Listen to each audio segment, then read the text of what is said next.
Hello, Andrea St. Amand here. Today we're going to talk about fear mongering, and I don't want you guys to be a victim of fear mongering. Fear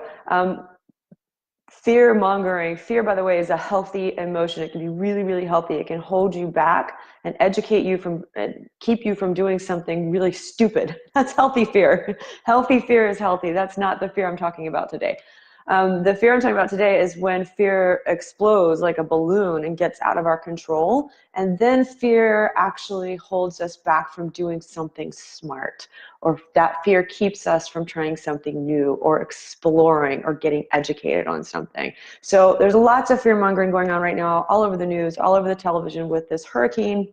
Um, Lots of drama. A lot of people like that kind of drama, but it's causing every mother on the planet who has a child here in the South to blow up everyone's phones and be like, if you don't get out of there, I'm coming down to get you, because they're watching the news and getting caught up in this fear mongering rather than really doing a deep dive and having experience with hurricanes and looking at where the hurricane's going and what's going to actually be when it hits here. So what does fear mongering look like in the spiritual community or in the spirit world? Well, here's how I've seen it come up. Many of us have been taught as kids, and still think it's still in our psyche, that there's something evil out there. There's some evil out there that's going to get you. And there certainly are energies that we don't like, and we don't want to feel them, and we don't want to experience them. And those energies can be bad, or we feel like we're being drained. There can be that kind of parasitic energy. So that can really feel make all of our hackles go up and be like, ooh, evil, something's wrong. Well, evil actually just kind of exists in our head, because energy is energy. But I will give you an example, because some of you I know have had this experience. Some of you posted actually even just earlier today about having the experience of feeling like you're being attacked by a spirit, like something is jumping on you, like literally jumping on you. So some of you have already heard this story before, but bear with me. So I was a tour guide in an old haunted jail, and I spent lots and lots of time in there. In fact, that ended up becoming my classroom for mediumship. Now, the kind of spirits that hang out in old jail are criminals. They're former criminals, right? So I was standing up on the third floor, the very top floor, which was called Mount Rascal. It housed the worst of the worst during that time period. And this was in the 1800s. So Mount Rascal held what we would call today the criminally insane. And I was up there one night, and I felt this pressure on my head. It's like all of a sudden I felt like I needed to sit down. So I had blocked out what was actually happening, because I needed to protect all these people going through a dark space. So I get home that night, and as I'm falling to sleep, I still had that impression of something on my head, and the image came to me, and I got an image of a former inmate jumping up and down on my head and having a wild time jumping up and down on my head. And I was so violated. I really felt disgusted. That feeling stayed with me for 4 days. Now, this is when I had not hired my mediumship teacher. I actually had already hired her, but the class hadn't started yet. So I was really like, oh my gosh, what am I going to do with this energy, this negative, horrible, horrible energy? And I already knew enough about energy at that point that it wasn't the energy that was negative. It was something going on with me. And finally in meditation, a bear came in. A bear came right up here and like growled, like grr. And that spirit suddenly like sunk down, and all this love flowed in. And I felt like I was mama bearing the spirit, like I was just loving and loving and loving the spirit, and that was it. Well, months later, I'm telling my mediumship teacher about that experience, and it was just, even actually the bear coming in was like too close to me.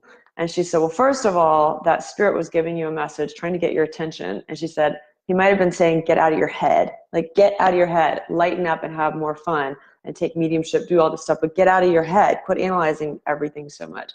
And the bear, by that point in time, I had learned was a spirit guide, but I didn't even like my spirit guide because he was too close. He was in my space. He literally felt like he was right here, and I'd be like, dude, back off, like give me some space. So I had to learn how to draw boundaries and get really comfortable with this, because to me at first, everything just felt intrusive and invasive, and it felt violative until I understood and I got educated with what was going on. So we fall into egoic resistance. So even though I was a psychic at that point, I just hadn't done anything with mediumship, and I like in terms of training. And I understood energy. I still had all this egoic resistance kick in and jump into my head. This is something evil, something icky, something awful. And all this fear came up in me. So over time, I learned and I worked like, oh, wow, that spirit, which he did show me a very dramatic image and a horrible kind of feeling to get my attention. And as soon as I got the message, all the love then came in from that same spirit. So it was when you're in a state of ignorance, and by ignorance, I don't mean stupid or lack of intelligence. I literally mean just lack of knowledge. When you're in a state of ignorance, that's when we can really be susceptible to fear and susceptible to our own egoic resistance, which will kick in fear, fear, fear, fear, fear. Then we're really susceptible to everybody else's fear mongering as well. And we get totally overwhelmed and we get completely in the upside down. So after you get teaching and you educate yourself, you get knowledge and you start practicing, and then you really start working with this a lot on a regular basis, you get experience and you stop being afraid. You start understanding there is no evil. It's something going on within yourself. There are parasites, just like there are parasitic, manipulative people out there. And what do we do with those parasitic people? We kick them to the curb. So they're same with like energies. You'll feel them, like something might come along, just like, ooh, you look like an energy buffet. You look delicious. I'm going to eat your energy. And those were like, stop being an energy buffet. Stop giving your energy away. So that is just, it's just getting knowledge and getting practice and getting experience. So when you guys are ready to really understand all this amazing energy around you, be able to pick it apart and pull all the love in and actually receive energy from source and from spirits and all the love that they're actually trying to get you and all the guidance they're trying to give you, then let me know. Reach out to me if you're ready to work on this. So healthy fear is good. It's discernment. But when fear goes into fear mongering and actually holds you back from doing something smart or doing something new, that's not fear that we want. We want to feel that fear, kick into the curb, and go forward anyway. So I'm going forward into this stupid hurricane. I hope you guys all stay safe. If you don't hear from me a while, it's because of Florence. But I do hope everybody stays safe and dry and out of fear. Reach out to me when I can help you. Okay, bye.